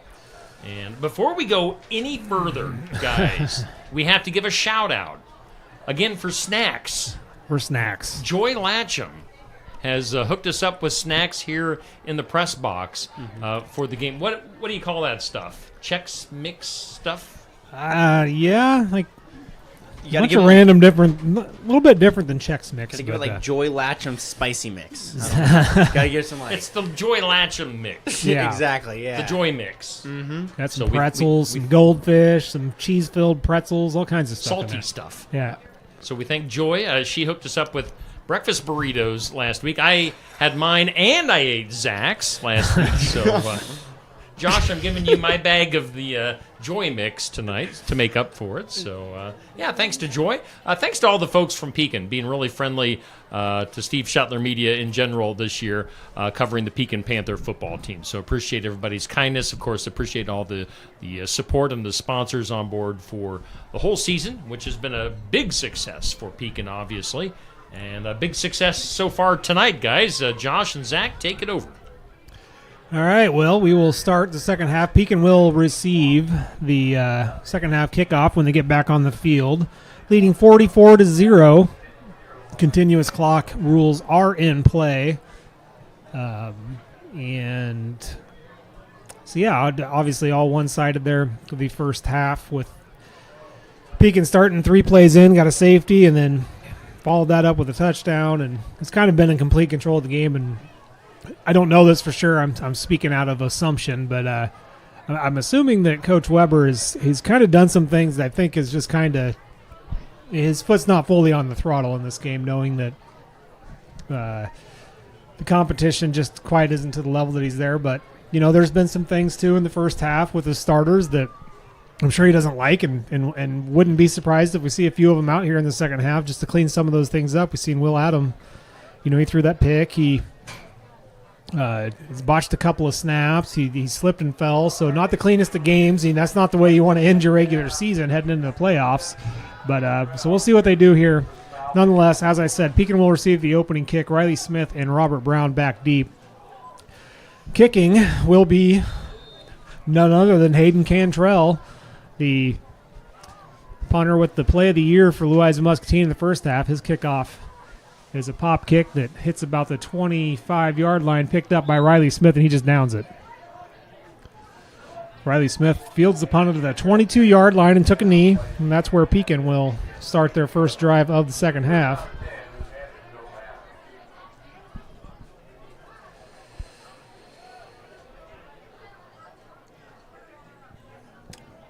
So we'll see what else they can, or what else they do here. I think Steve updated any of the scores that we got over halftime. There wasn't much for updates, as most other contests entered halftime with the last score updates we had.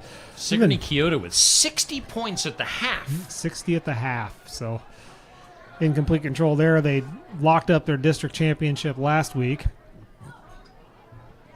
Here's Adam throwing a quick pass to the outside, and it's incomplete. That was intended for Carson Comstock. This little slip screen there. In and out of his hands. Let's give the youngsters some targets in for the injured Casey Davis. Zach, I saw you down there talking to Casey Davis during halftime. What's his injury? So he didn't really tell me what his injury was, but he did say it wasn't major. He was going to play tonight, but Coach Weber told him and Isaac Sylvester both to just, play it cool. Tonight's not a game to really focus on playoffs. And also they told me that Cal Miller will be back for playoffs as well, which will help them a lot as well. Here is a pistol formation, or wishbone, I should say. Will Adam keeps the fake handoff. Now he throws a pass up the field and over the head of his intended target, Henry Adam. Incomplete, and that'll bring up 3rd down and 10 for the Panthers. This Panthers trying some stuff out here. That's the first time I think I've seen that formation this year. A variation of the wishbone.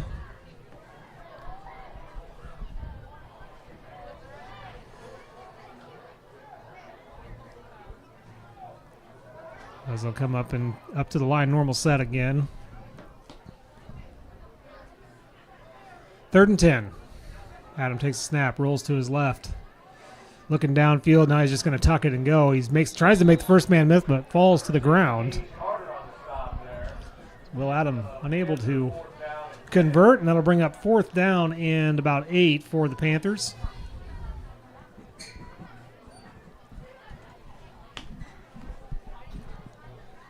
I would assume we'll see a punt here.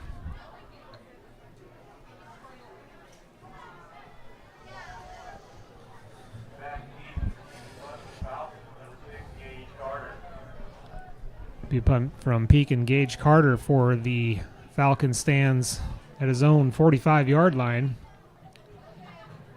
Waiting to kick from Landon Crow, and it goes straight up in the air and doesn't even make it back to the line of scrimmage as it kicks to the right now, falls forward, takes a peek and roll, but it's going to be downed at the 37-yard line of Pekin. So the roll got him the punt. The punt went straight up in the air, did not even cross the line of scrimmage in the air. That's where Louisa Muscatine will take over. 8:46 to go here, the start of the second half.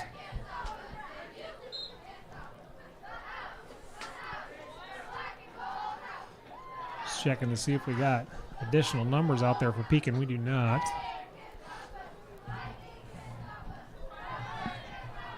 Starter still in.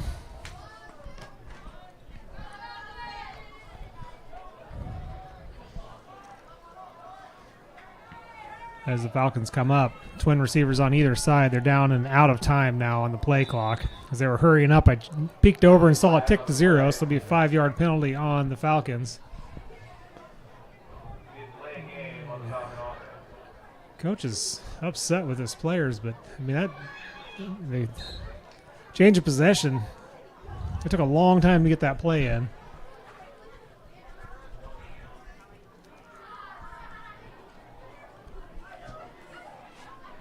Here is a quarterback keeper up the middle, running sideways before he's pulled to the ground by Hudson.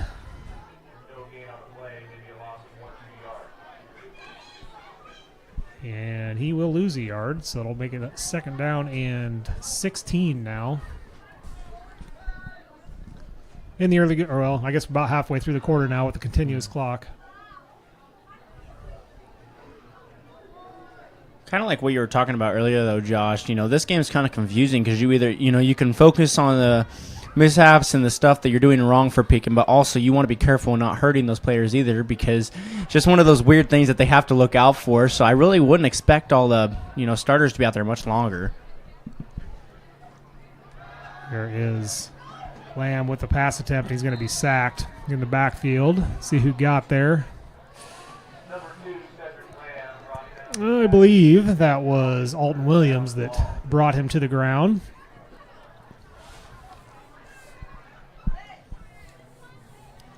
So it'll be 3rd and 24. Ball's at the 46-yard line now. 6:50 to go in the third quarter.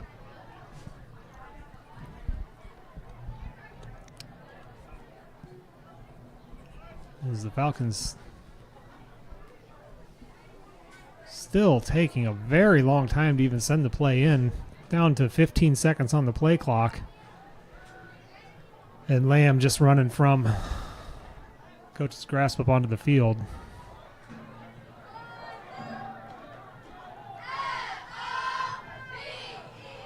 Here's the snap. This is actually to Gage Carter, and he's going to be tackled from behind in the backfield. They're going to throw it flag and get a horse collar tackle called on Pekin.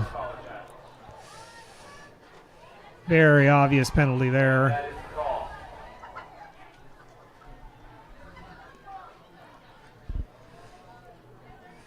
So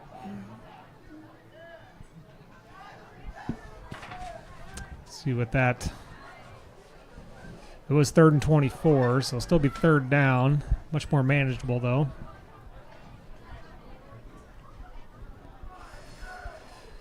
That will make it.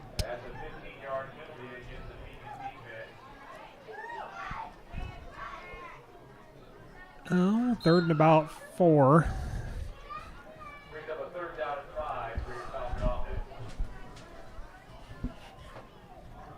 Falcons hustle the line of scrimmage.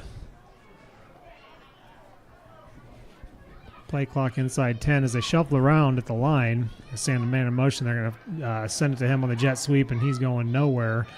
Wrapped up by multiple Pekin defenders. And that'll bring up 4th down. It was Cody McKim, and every time they've lined up in that formation, he's went in motion. They've tried that jet sweep, and Pekin's been on top of it every time.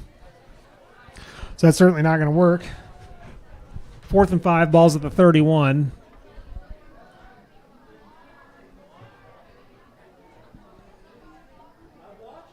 See what Liza dials up here.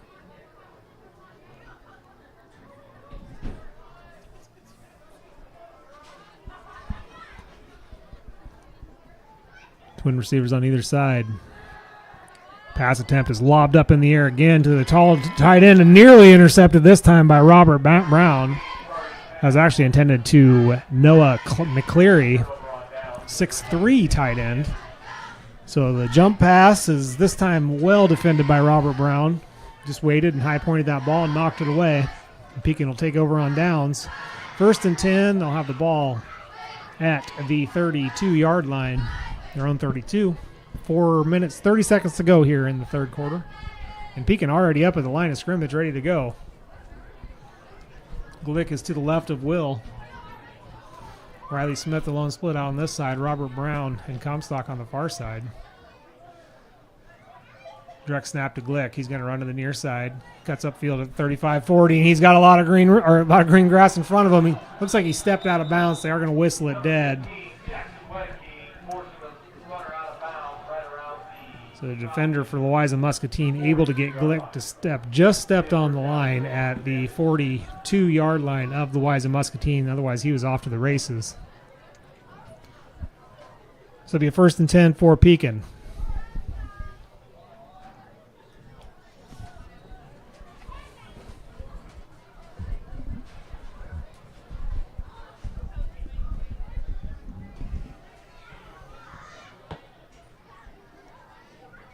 Adam puts Henry in motion. Snap is fumbled again. Will Adam picks it up, but his knee touched the ground as he was picking it up, and that's just one of those mistakes. I'm telling you, if Coach Weber, seeing it through the coach's eyes, that's the kind of stuff you don't want to see in the last week of this regular season heading into the playoffs. Even though you may know that this opponent's not really to your level of play, you got to do the small things right, and I think you're going to keep seeing the starters out here, not to run up the score, but to just clean up those little miscues. A lot of it's been between the center and quarterback exchange. They run right back up to the line of scrimmage, probably going to run the same play. Henry Adam goes in motion. It's a handoff to him. He goes to the left side, cuts back up to the 40, and is wrapped up at the 40-yard line. A little bit further, or a little bit past the original line of scrimmage. That'll bring up 3rd down and about 7. 2:20 to go here in this third quarter. Pekin leads 44-0. Oh, that's right. You always have the score up there. I don't have to keep saying the score. Sinclair Napa scoreboard. It's staring me in the face tonight, so I like to say what it is. Here the offense is going to switch sides with the split backs. Smith goes to the far side. Brown and Comstock to the near side. Glick is going to, they're going to hand it off to Henry Adam on a little misdirection. He's off to the races. He's at the 20 before he's met at the 20, and then up to the 10 before he's met by Louisa Muscatine's defenders. And the 1st down for Pekin. We'll see where they spot it, if it's going to be goal. Near side line judge is correct. He's standing at the 7-yard line. To be 1st and goal.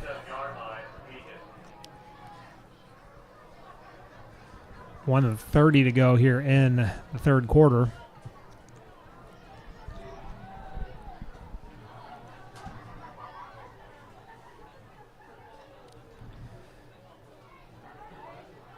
Hand off to Henry off the left tackle. Meets a quick whistle. He ran into a wall of defenders, but never was really wrapped up or anything, and he just kind of started stepping back, and they immediately blow it dead. So bring up 2nd and goal there. You can say he got to the 4-yard line. They are quick to blow that whistle on forward progress being stopped. And Henry wasn't even wrapped up or anything there, so I don't know why you'd call that quick. And hand it, or no, Will Adams going to keep it, and he's going to walk into the end zone. Touchdown, Pekin, with 41 seconds to go here in the third quarter. That'll make it 50-0 in favor of Pekin, waiting the point after. Will Adam could have legitimately just walked into the end zone there. That hole was way open for him. They bid on the fake handoff to Henry Adam. Snap and hold is good. Kick is up and good for Henry Adams. So perfect on the night with PATs, and that makes it 51-0. Another Sinclair Tractor touchdown for the Panthers. All right. So, yeah, we do thank our sponsors for making our broadcast possible here on Steve Shetler Media. And that includes Helmuth Ford. We've got Oski Dental, Sinclair Tractor, Sinclair Napa, Shetler Insurance Services, Keokuk County Hospital and Clinics, Pilot Grove Savings Bank, Sigourney Body Shop, Bridget's Public House. We've got Son-in-Law Services, Adam Clark for Sheriff, as well as Barn Wired, Copeland Auto Body, Fairfield Precast Concrete, South Ottumwa Savings Bank, Cranston Family Funeral Home, Nutrien Ag Solutions, Gobbler Creek Seeds, Federation Bank, Fremont Funeral Chapel, and Adrian Dickey for Senate, all on board as sponsors for our Pekin broadcast. 51-0. Let's go back to Josh. 41 seconds left in the third quarter. Clock will start running once he kicks this off and won't stop unless there's a timeout called or an injury. So I guess there probably won't be another offensive play ran in the third quarter. We'll see. Silvers sends the kick deep. It's going to be fielded by an up back at the 35. Makes the first couple of guys miss and still on his feet. This time they're letting him battle quite a bit and finally blow the whistle. So that one was the complete opposite of. It makes no sense. He was wrapped up by three Pekin defenders that weren't just basically not taking him to the ground, and no whistle. But inside 18 seconds to go, ball will be spotted at the 44-yard line of the Falcons, and just under 10 seconds for them to get a play off if they want to run one before the quarter ends. They're hurrying up to the line. They're going to try to do it, and they will get it off, but no, it is whistled dead. Full start on Louisa Muscatine. There's 0.2 seconds on the clock. I do not believe that the clock should have stopped.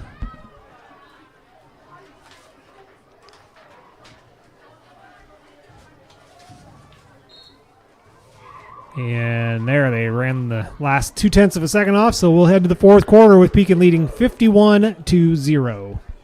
All right. Josh, if you want to, are you able to check up on some scores for me? See if we have any area scores to get folks updated on. First score I can update you on is the Yankees lead the Guardians 3-2. All right, you're Major a big League Yankees Baseball fan. I right? am a big Yankees fan, and last night was an interesting one. Sigourney and Eddyville, Blakesburg, Fremont are still 66-6. 66-6. 66-6. Okay. That's right. Oops, I have 606. How about 66? 66. Ottumwa leads Des Moines East 34-6.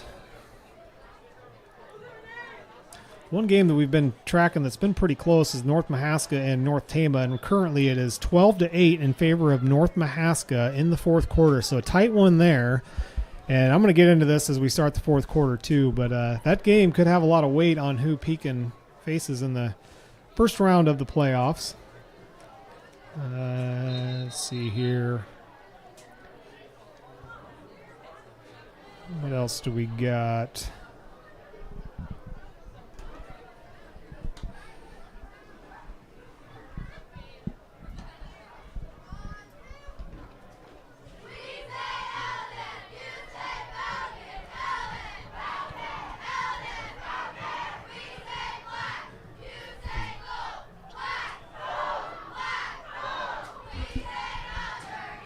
So Wise and Muscatine will have it 1st and 15 to start this fourth quarter.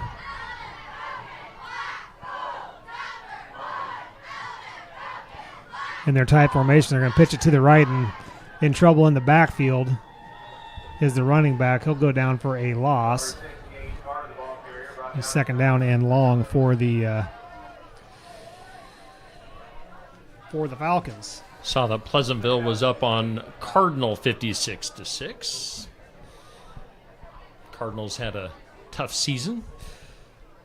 But I tell you what, they've had two. I don't know if you follow the Keokuk County Hospital and Clinic's Athlete of the Week that we do voting for. Another Cardinal football player.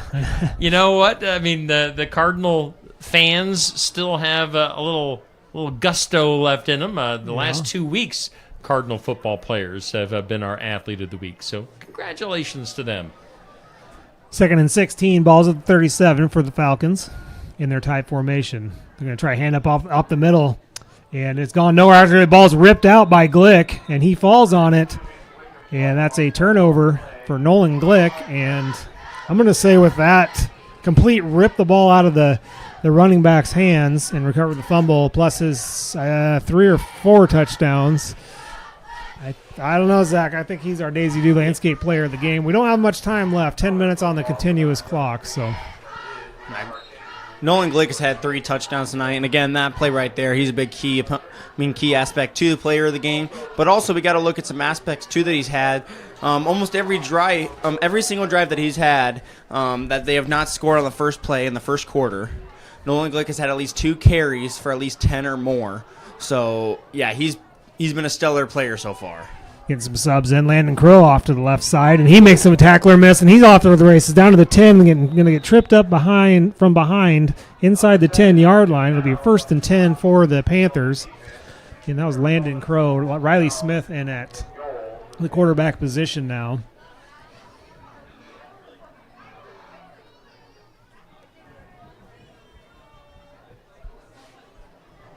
And really, Crow and Smith are really the only changes that I'm seeing out there. Because I still see Glick. Crow's in for Henry Adam. Obviously, Smith's in for Will Adam. Here's a pass from Riley Smith out to the far side to Comstock. Short gain on that play. I saw Jonathan Jacobs, the freshman's out there, wide receiver spot where Riley Smith was playing. I mentioned earlier that game at North Mahaska and North Tama could have some weight when it comes to seeing who Pekin's first playoff opponent is. Some of the Class A standings, we'll get into them after this play. If Riley Smith has twin receivers to the near side, he's going to hand it off to Crow. Crow off the left tackle, and he's going to be tackled after a short gain. It'll bring up 3rd down and goal.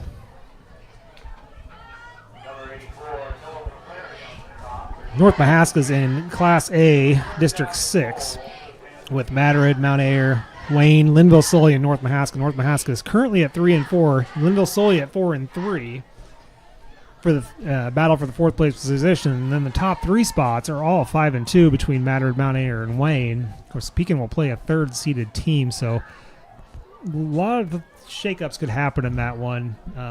North Tama is the other one. We'll get to their district here in a second. 3rd and goal for the Panthers. Smith hands it off to Crow again to the left side. No, he fumbled it, and Riley Smith tries to fall on it. There's a battle for the football, and Smith is going to win it. So he'll keep the ball to be 4th and goal.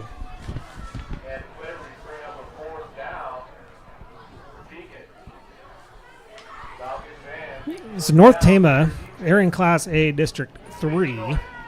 Certainly in a region. They're with Nashville, Plainfield, Wapsie Valley, North Butler, South Winneshiek, Conrad, that area.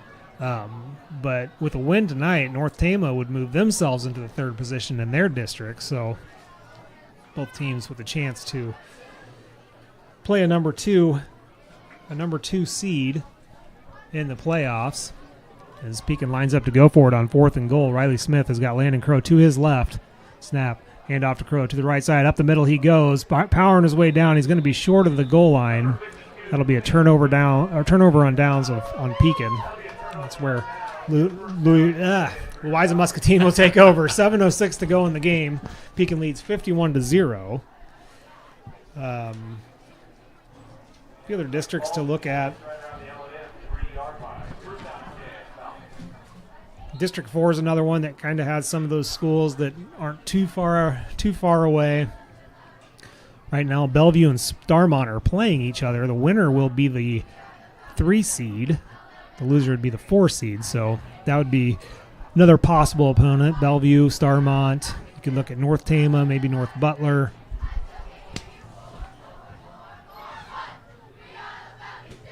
As the first play for Louisa Muscatine, looks like it might have got back into the goal line. Did they signal safety? The line judge on the near side signaled safety. The line judge on the far side stepped out just in front of the goal line, so they're going to say it was not. It'll be second down and 12. Ball is now spotted at the 1 yard line. Third drive that Louisa Muscatine has started at their own 1 yard line. And trying to run the play in.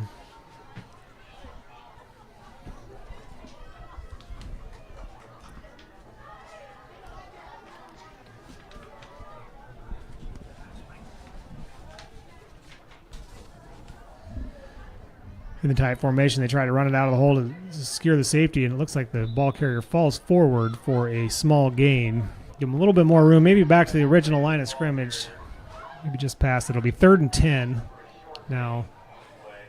Ball's at the 4 yard line. And Class A District 3 could be, as I mentioned, North Butler, North Tama. You could potentially see the Bellevue Starmont, already mentioned them.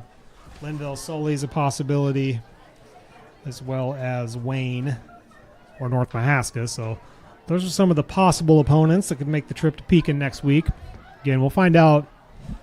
They'll release it tomorrow. The Iowa High School Athletic Association website releases those right around 10 a.m. Sometimes a little sooner. Just depends on how much has to be decided tonight. Here's a 3rd down play from Louisa Muscatine, and battle at the line of scrimmage. Might have fell forward for a yard or two. That'll bring up 4th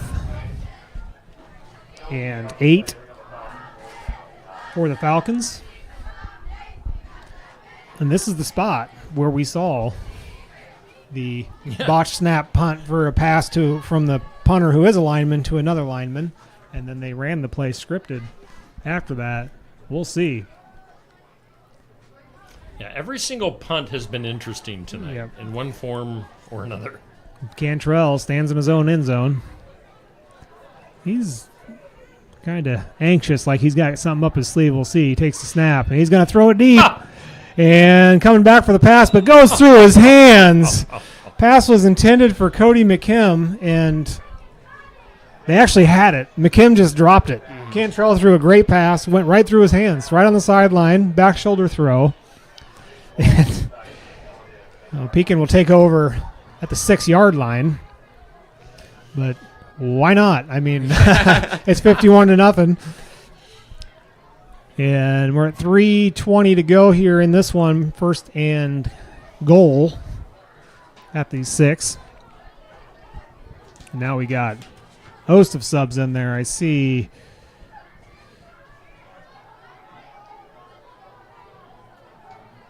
Gabe Gentry.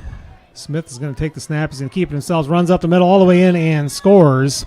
Another Sinclair tractor touchdown for the Panthers. That'll make it 57-0 with 2:59 to go in the game, waiting the point after. I honestly feel like Louisa Muscatine just needs to take Cantrell on the next series. Just drop him back deep and have him throw some pass. I mean, that was a beautiful pass. So I don't see why you don't just try that out here a couple times. You've only really attempted about probably 4 actual passing attempts. I think they've dropped back to pass more than that, but it has not panned out. Here's Cody Silvers going to try the point after, and it is up and good. So he picked up where he left off last week. Cale Silver, wait a minute. Yeah, it is Cody. I just looked back up and my eyes went right to to Kale's number 24. So Cody Silvers knocks it through, and it is 58-0 with 3 minutes to go in the game.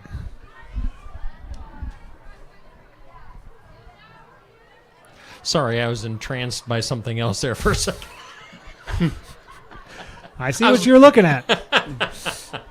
I was looking at L&M's stream because we're in the official streaming room, evidently, and their stream has cut off for some reason. But yeah, we do thank all of our sponsors again. Don't necessarily need to run through them all once again, but Helmuth Ford, our headliner, and everybody else that has come along for the ride this season for Pekin Panther football here on Steve Shetler Media. Again, we will be broadcasting the playoff game next Friday, once again right here on Facebook and YouTube. So make sure your friends and family know that aren't in the area and can't make it to the game. Here's the kickoff by Silvers. Sends it to the 20-yard line, up to the 30 before he runs into a couple of Panthers, and that's where Louisa Muscatine will take their next drive. And again, maybe we should start the chant from up here, but I think your best foot forward 70. Hayden Cantrell. Just start chanting Cantrell. I mean, if you have the name Hayden, you know you're a football player. Hayden, and you're wearing that color, a uniform, and by the way, so we got like 2 minutes to go, 2.5 minutes to go. Are we going with Glick? Who's our Daisy Do landscape? Our Daisy Do landscape player of the game is Nolan Glick. Yeah. All right. Josh has said it. Therefore, yeah, I can't say no to that. That was a good. Now Robert Brown's had like phenomenal plays, and also one person that we haven't really seen much, but has a really good leg is Silvers there. He's had, like I said, a good field goal completed, plus that punt there was beautiful for him. So shout out to him as well. But yeah, Nolan Glick for sure. Nolan Glick, officially deemed the Daisy Do Landscaping Pekin player of the game for tonight. Again, we got 2:40 left on the clock as we're here in the fourth quarter. 58-0 in favor of Pekin. Looks like they're coming out of the huddle. Out of the timeout here to get back into action. I think Pekin called a timeout to make sure they got all the subs in the right spot and the right package in there after that kickoff, as you do see a lot of unfamiliar numbers out there. We're not getting what we want. 70 is on the line. Maybe a Fumblerooski. Lamb's going to take a pass. He's going to roll to his left, throws it to the far side, and it's completed. It's going to be a decent pickup here for number 7. He's at the 50 and tackled from behind at the 46-yard line, 45-yard line. 1st and 10 for Louisa Muscatine.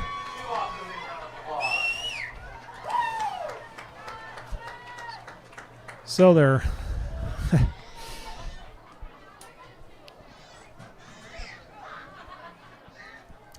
still going to try some things. Cedric Lamb for the Falcons, left-handed quarterback, rolling to his left and threw it right in the flat. Comeback route.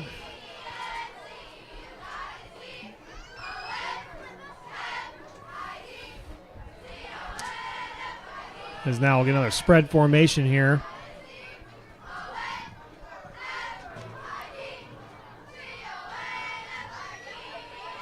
Lamb sends a man in motion. It's going to be a jet sweep to the near side. It's 84, turns the corner at the 45 before he's wrapped up by Riley Smith. Noah McClare for the Falcons.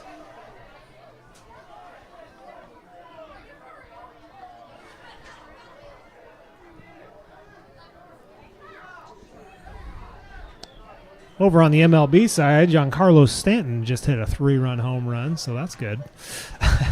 I'm excited. I can see it on your face, Steve. Inside a minute to play here. 58-0. Louisa Muscatine trying to get that goose egg off the scoreboard. Here is a snap, a handoff to the running back to the right side. He goes at the 40-yard line before he stood up, and that'll bring up 3rd down and about 5 for the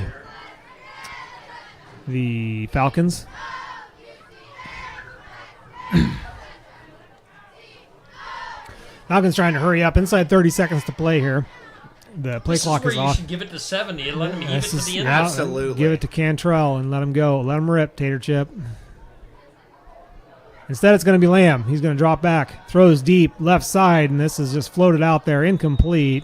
14 seconds to go. I don't think they can get back and run another play, so that will do it for here tonight. Pekin will win 58-0. They'll finish out the regular season with a record of 7-1. Louisa Muscatine will end the season as... Oh, never mind. We got an injury timeout. So the game is not officially over. But nonetheless, Louisa Muscatine finished the season 0-8 here tonight. And Pekin will move on to the playoffs. A lot of final scores will be happening here in the very, very near future. So we'll see if see how some of those closer contests that we were talking about, how they shake out and what that ultimately does to the standings for the Panthers to see who their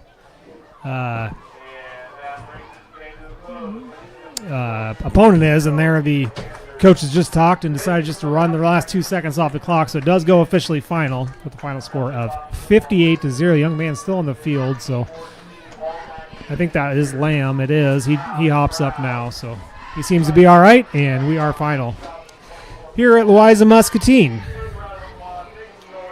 All right, so 58-0 is our final score. Again, coming up next week, we'll have Pekin's first round game. Is it the first round officially, or what do they call these first games? I don't know. Yeah, it's the round of 16 essentially. Okay. 16 games, or round of 32.